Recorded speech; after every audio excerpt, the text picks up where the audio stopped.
So, you are asked to write a speech. This is part of your transactional writing that you must do in a test.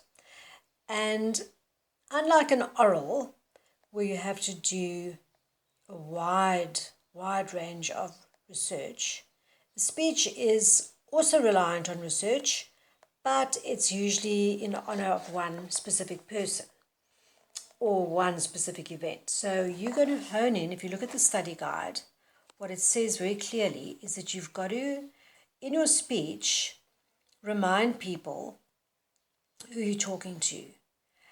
And you've got to talk about where that person is from. Now, very importantly, a guest of honor or someone like that at a function, that's typically where you might want to give a speech at a function, an important dinner dance or a wedding or something like that. It's usually an illustrious event and very important and very formal. So speeches usually have some formalities, even if they are casual birthday parties. There are aspects of a speech that always have to be a little bit formal.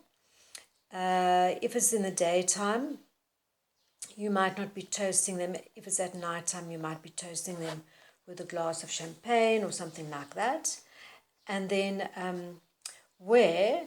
if it's going to be at a school, obviously you need the necessary decorum to honor the people at your school.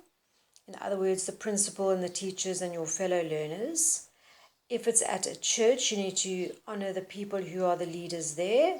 So it would be the minister and the church congregation and the parents, say, of the christening or whatever. So you've always got to honor the people who are the leaders at the event, or the key role players, you could say. And then the purpose of the occasion. So you have to make it clear in your speech why you are saying a few words for this person. And you've also got to talk about who is there. So you've got to mention everyone who's there. So if they're children, you've got to mention them as well. You mustn't leave anyone out, because in the speech, everyone's going to be listening to you and they all want to feel like they're welcome. So there is an example in your study guide. You'll see this particular example is from a school farewell speech. So it's you're at the end of your matric year and you are saying thank you, you've been elected, you've been chosen to say thank you to the headmaster and everyone else, so your teachers and all that. So you can have a look at the study guide. Sorry, this format is really small, that's why I'm zooming in and out and it's going a bit out of focus. So you'll see you've got to have paragraphs. You've got to have a heading at the top where you describe your speech. So just the title, something like school farewell speech. And you'll see in the very first paragraph over here, you've got to address the people who you are speaking to. You just got to name them. You literally just list them. It would be the principal, Mr. Domini, honored guests, teachers, parents, and most importantly, the grade 12s of 2013. Huge congratulations to the class of 2013. After a journey of so many years, we have achieved our stunning goal. This wonderful school has been our home for 5 years. Now, I'm reading this aloud to give you that sense of grandeur that you've got to bring to your speech. So let's take an example. Let's say that you asked this question over here. So this is just the question I've jotted down as an example. So in your test, you're asked to do a speech. And it says you're asked to give a speech to welcome an illustrious writer, J.K. Rowling, who will be giving a speech at your school about how she went about writing the Harry Potter novels. You know that she is worth 18 billion rands, 820 million pounds to be more precise, and that she has inspired many children and adults to read more. Plus, her books have been turned into great movies.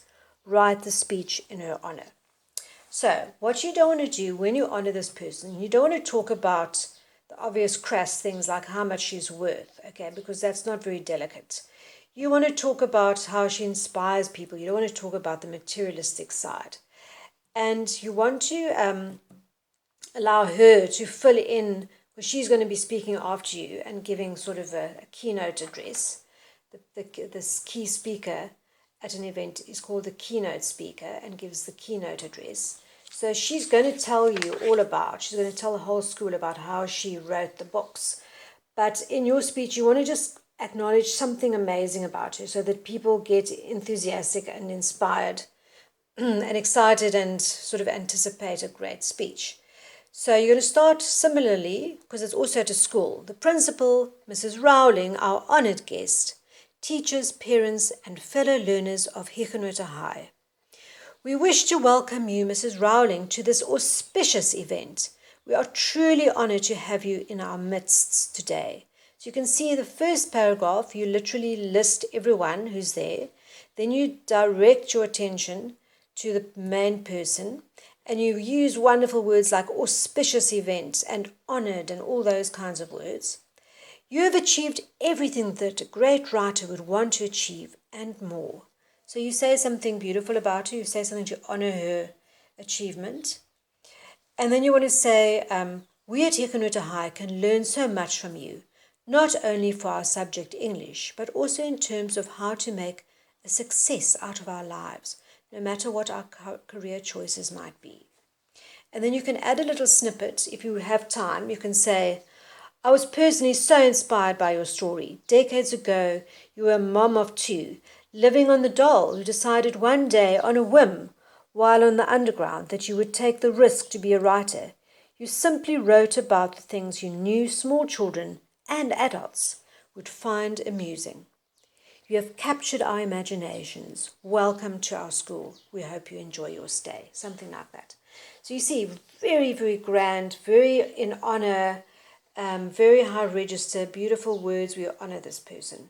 So that's usually a speech. You want to make the person that you're talking about feel really lovely and important.